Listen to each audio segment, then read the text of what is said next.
So that's a pretty good maneuver to get back. It's not going to require too much thrust, which is perfect. But I worked on a little bit of a redesign for the Thor, okay, for these like landing engines, right? And what I need to test out while I have this one in space, you know, just as a precautionary thing. Well, actually, the first thing is I probably should just get rid of all of the active engines, except for, what is it, 5? 6?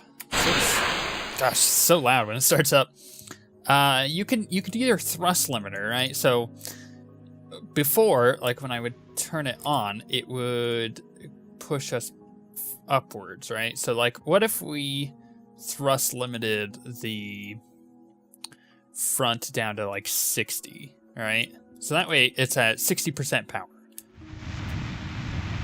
So that's still a bit too much. That's fine. We can adjust it again. 40 maybe? Because it was pretty powerful.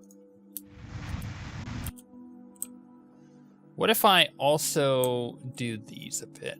So like that down to 60. It's getting a little better. Is it only doing it on one side too? Oh, it is. Dang it. Okay, so 60. Stop rotating. Just like turn on SAS just for a second. What did I have it at? Like 62. It needs to be as close to precise as possible. Let's turn this one down to 62. And let's make sure these two on this side are also 62. 1, 2. Okay. Perfect. Did it adjust those? It did not. So that one's at 41, 42, 41. Whoops, that was 41.5. There we go, 41, 42, there we go. Okay. That's a lot better. Okay, so that will definitely work. Crap, how do I shut these down? 1, 2, 3, 4, 5. I gotta turn. Which ones are those ones? Okay, no, I want to turn those off. I want to turn these ones on. Okay, cool. Okay, so what I was doing there is I was making sure that if I do a thrust limiter, that it will, in fact, offset the actual thrust that we need to use to land, right? So, for example, if these were set to like 40 and 60 along these engines, like we set up, then in that case,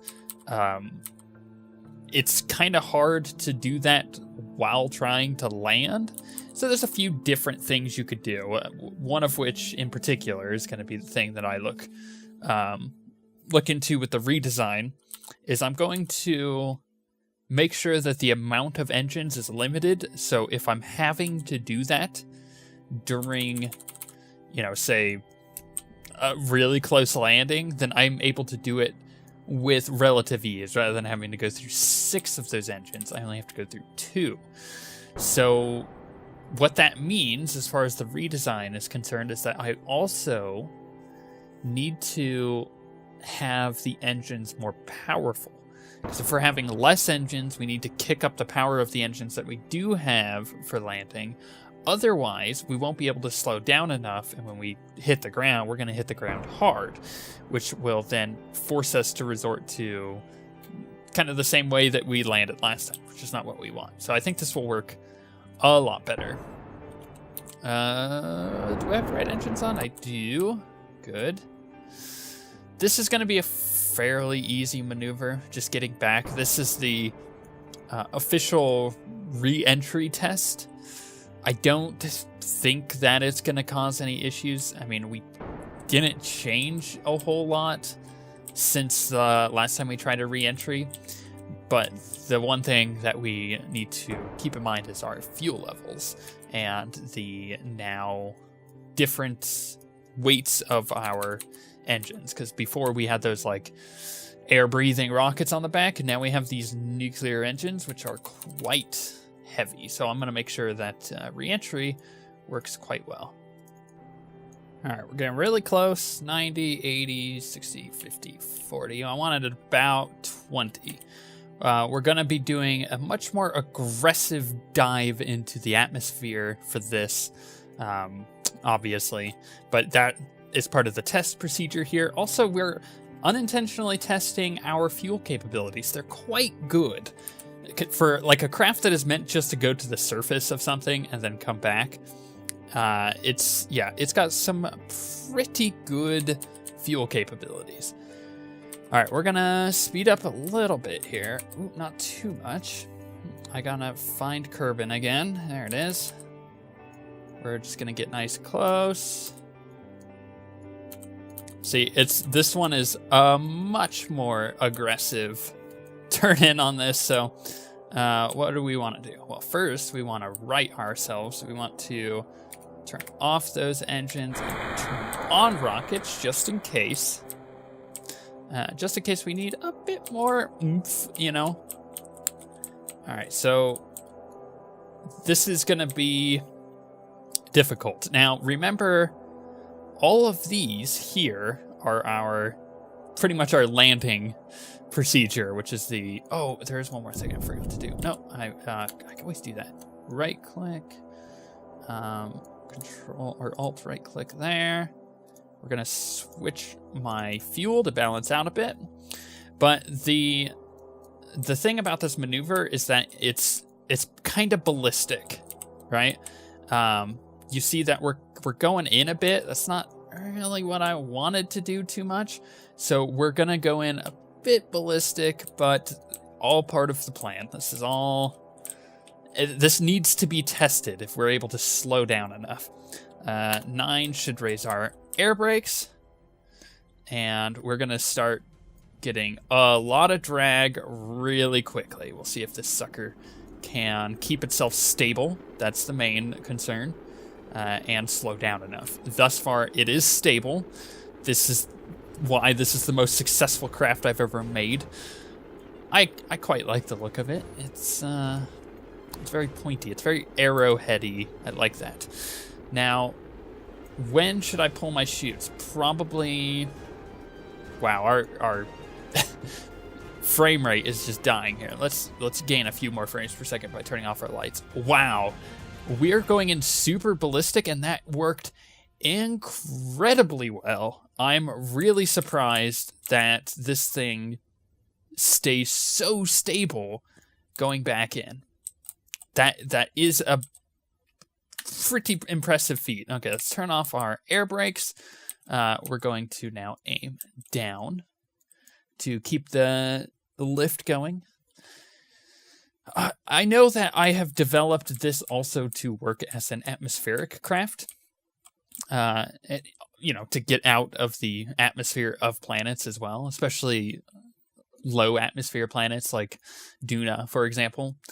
But I mean, without some get up and go behind it, a little bit of engine, it's kind of just like a falling toolbox, let's be honest. So the fact that it flies as well as it does is nice, and I'm super happy with how stable that was.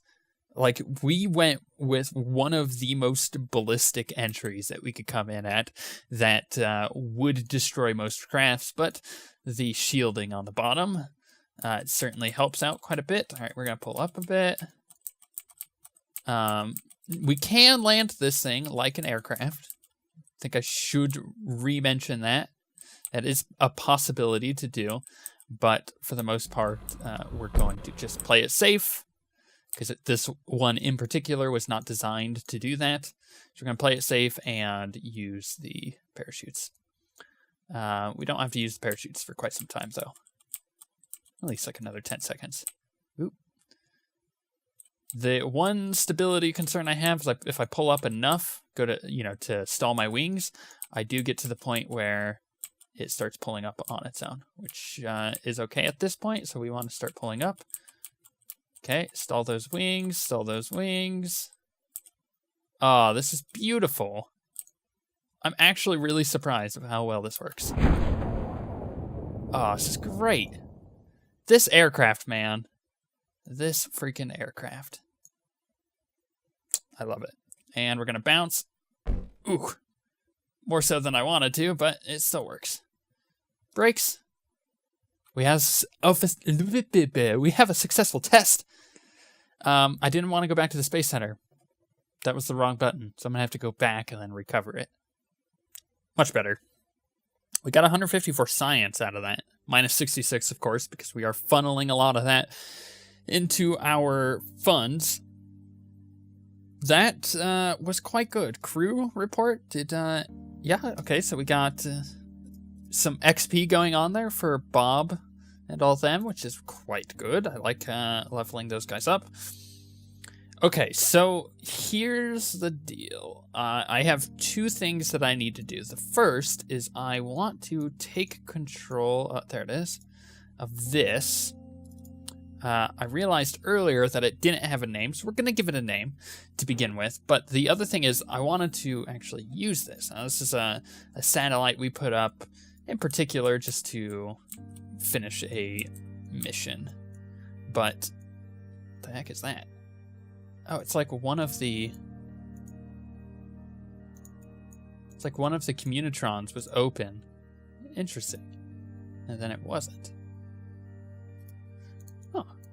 Well, we're going to have to go up and repair that. That's not what I wanted to do, but that I guess is what we're going to need to do. Alright, we're going to call this the... how do I change it, in fact? I think I just changed it from here. Rename vessel, yep. The Spark Observations Sat. Boom. And it will be considered a... Do we want to name it a station? I mean, it's a satellite, not really a station. We'll just leave it as a probe for now, because this has got the camera and everything on it. So what I want to do from here is go back to the Space Center. I got to figure out how high this is, and obviously we need to go fix that communitron if we can. So that's at 4,000 or 4,483,784 meters up. It's pretty high. It's about half of the space between here and the moon. So, well, we have just the craft that needs to do that. So we have the probe there, we have the Leonard Nimoy, and then we have the space telescope. I do want to go to the Leonard Nimoy as well. We gotta get this mission together, because now that we have a redesigned thing, oh yes, we could totally dock with this. Perfect. Okay. We are gonna change out some crew here. We have a lot of crew on here. We're gonna change out 2 of them. Or bring 2 back. No, we're going to change out 2. Okay. So go back to the Space Center. We need to then go to the recruitment spot. Which one is it? It's not that. It's this? Yes. Look, they have stars next to them now. Yay! All right, we're going to hire Camry? Sure. And, I don't know. I think the rest of them we'll just use. We should use Camry for this mission. But now I'm going to get the Thor. I'm going to put the Thor in its casing and everything. The new Thor, the redesigned Thor. And then we'll head up and I'll detail my mission for you guys. So this is the redesigned Thor. As you see, it's got, you know, the same engines on the back, but suddenly... Oh, what's this coming out of the wing there? Oh, little discreet little engine popping out. What's that there? So I just have these radial engines. I think they have like 120, 150 thrust. 120. So it's more than the other ones combined, which is really nice. The other ones are only 20, yeah? So 20. So I had 40. I had 80 on each side, so 160 as opposed to 240. So I get a bit more thrust out of these. which is really nice. That was specifically math for the front of the craft, and I've already put the thrust limiter at 70 for both of them. I think that should work out properly. And I've also redesigned the action groups. So I'll show you this. Instead of having it shut down and start up engines, it's just toggle engines. So 1 through, so 1, 2, 3, 4. So 1 through 4 are our engines to turn them on and off, and then 5 is our air brakes this time instead of using 1 through 9, which helps quite a bit. Okay, now time to get the launcher on. Okay, gonna do a night launch apparently. That's fine, we can do that. And here we go. Sheesh. This thing's got a lot of power behind it. I do like this launch system. I am using a slightly different fairing than last time I noticed, but it looks like it's working just fine. It's less bulbous on the top, I think. It's more pointed, I guess is a good way to put it. And here comes the part for the next stage. Okay. Oh, it's beautiful. Oh, it's beautiful. It's like a beautiful thing of beauty. I don't know. It's pure beauty, though. That sounds a lot worse than it is. It's just the boosters, I swear. Running into each other. Or at least when they first detach, they get far enough away from me that they aren't running into me. That's my number one concern, I would say. Now, it's worth mentioning, once again, that the Thor in particular is designed to, once it's in space, to stay in space and not to come back into the atmosphere of Kerbal unless it needs to either get retrofitted, repaired, changed out for a better model, stuff like that. So for the most part, once it's in space, it'll stay in space, so we won't have to keep using these crazy launch systems. Let's go ahead and start our gravity turn. Now, it's also worth noting that the Loki will be able to go in and out of atmospheres, and that will be what is ferrying crew around and doing missions similar to what we're doing now. So I did mention that I was going to talk about this mission, and I will in fact do that. So this mission in particular is going to, okay, I gotta keep an eye on these fuel tanks here. This mission in particular is going to be quite cool because we're doing a crew transfer. So I'm transferring crew off of the Nimoy, and I'm also doing a repair. I've decided to put New Rod on the Nimoy, by the way. I was going to do the other guy, but honestly, it's New Rod's time to go experience space for a long period of time, because he may end up going to a new mission sometime soonish. And I want to, you know, bring a lot of the Nimoy back for that mission in particular. At least half of the people who are on the Nimoy will be on an Aurora-class ship. So, yeah, the Loki in particular will be handling most of that. Oh, and these are now gone, so we can get rid of those. Barely just float right by me. I'm okay with that. There was a minor explosion, but we're good. So yeah, the Loki will be doing the crew transfers and stuff. We do want to set up a dry dock for the shuttles. One that can hold 2 shuttles, not any really more than that. If we need to, we can create another dry dock around the moon or something, but for the most part, we only want to be holding on to 2 shuttles at a time. I think that's really important for us to have as a goal, because any more than that and my frame rate is just going to tank, because these things already hurt my frame rate quite a bit. So having more than 2 of them in any given space, especially with a satellite station, will kill all manner of frame rates. All right, this is up to 100. The first thing we should do, I think, is get to the spark and commence repairs. So we're going to get this sucker up more. Keep on going. There we go. So it's just going to keep going for the rest of our fuel all the way out over to this. And this we're going to set as target. There we go. So we're going to get, you know, a wider orbit than what this is currently at. So we're going to go around the outside, I think, because we'll be coming around. No, we want to be going along the inside of the orbit, I think. We will certainly find out here in a second. Okay, so let's speed up a little bit. Oh, it's going to be a tough call, this one. But I think, man, we're actually pretty close to a rendezvous. Hold on, let me see if I can set one up. You know, we're not going to be too far off from this.